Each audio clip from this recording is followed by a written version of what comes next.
que tienen que ver, ¿no? Pero esta ley deroga otras. Ajá. Sí, bueno, por un lado, esta ley abroga, o sea, deroga la Ley General de Vida Silvestre, ¿no? O sea, esa deja esta la retoma. Pero además esta ley se pone por arriba de otras leyes en el tema de biodiversidad, es como la ley, es una super ley sobre eso. Entonces lo que dice esta ley o lo que no dice es lo que va a tener prioridad.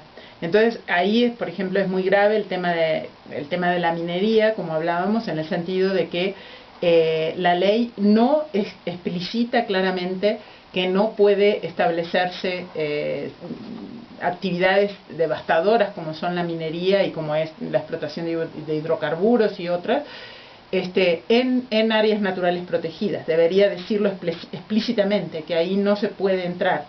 O sea, establece otras cosas, zonas, etcétera, de resguardo, etcétera, pero no hace una clara indicación de que estas actividades no pueden entrar ahí. Y eso entonces se conecta con todas las otras leyes, por ejemplo, con las leyes secundarias de la reforma energética, que dan prioridad a toda la explotación energética, incluso frente a las leyes agrarias, lo cual es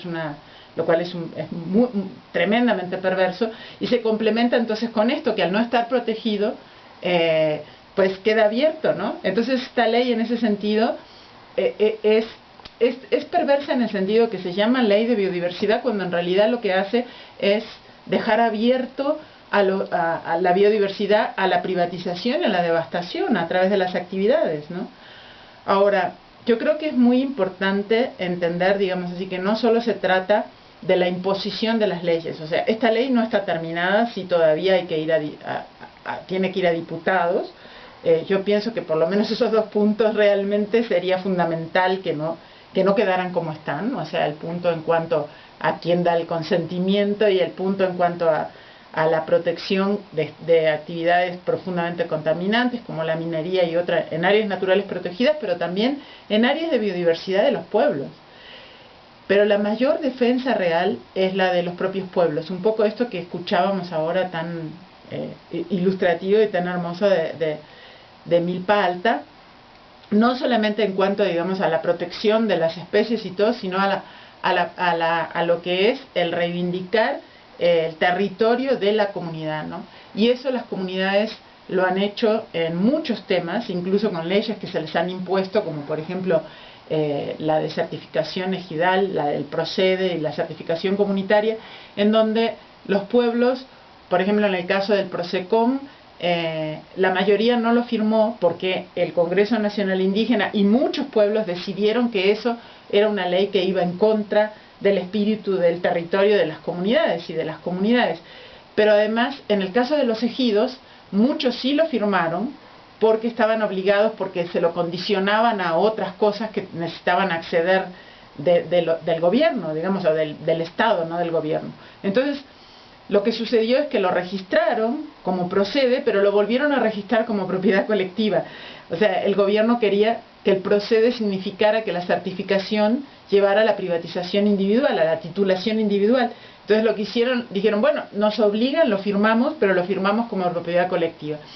Esto solo es un ejemplo de que las comunidades tienen muchos recursos. Lo principal es reconocer las amenazas que presenta esta nueva ley y, por ejemplo, no permitir que se firmen estos contratos, o desconocerlos, o entender, protestar, digamos así, de que los conocimientos son colectivos, los recursos son colectivos, y que las comunidades los cuidan, y que son solo los pueblos indígenas los que realmente pueden decidir si se da o no ese consentimiento, y no darlo, digamos. Ese es un poco lo que pienso que es formas de resistencia que hay a esto, ¿no? Silvia, ¿qué va a pasar si la ley pasa tal como está? ¿Qué va a pasar con los territorios, con las plantas, las semillas, con la cultura de los pueblos de México? Bueno, yo creo que lo que va a pasar es lo que de alguna manera se va a legalizar parte de lo que ya se está haciendo en forma ilegal, que es tomar plantas, tomar semillas, etcétera, y patentarlos. Lo están haciendo las empresas transnacionales, y ahora lo que va a pasar es que ni siquiera eso va a ser un robo, sino que va a estar firmado por la Semarnat de que no fue un robo porque nosotros autorizamos que se los llevaran, ¿no? Entonces, digamos, es un robo en despoblado realmente, o sea, con la anuencia de la autoridad.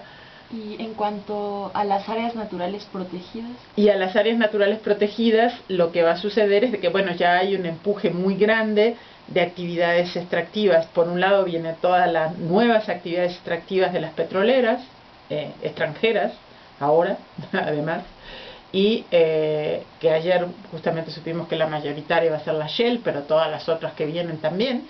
Entonces, estas son empresas que tienen además una historia de devastación ambiental y contra los pueblos en todas partes del mundo. O sea, por ejemplo, la Shell matando pueblos en Nigeria, eso está claramente denunciado, o la Exxon, la Texaco la Chevron Texaco en Ecuador, ¿no? En donde realmente la devastación de los pueblos ha sido tremenda. O sea, todo esto, esta ley lo deja abierto. Entonces, contra eso es lo que nosotros tenemos.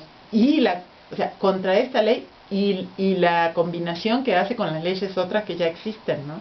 Como las secundarias de la reforma energética, la minera, la de aguas, etcétera, que son leyes complementarias para el saqueo. Entonces, bueno, es un poco como la cápsula esta del compañero que hablaba de Milpalta, o sea, es desde los pueblos realmente la verdadera defensa que se puede hacer.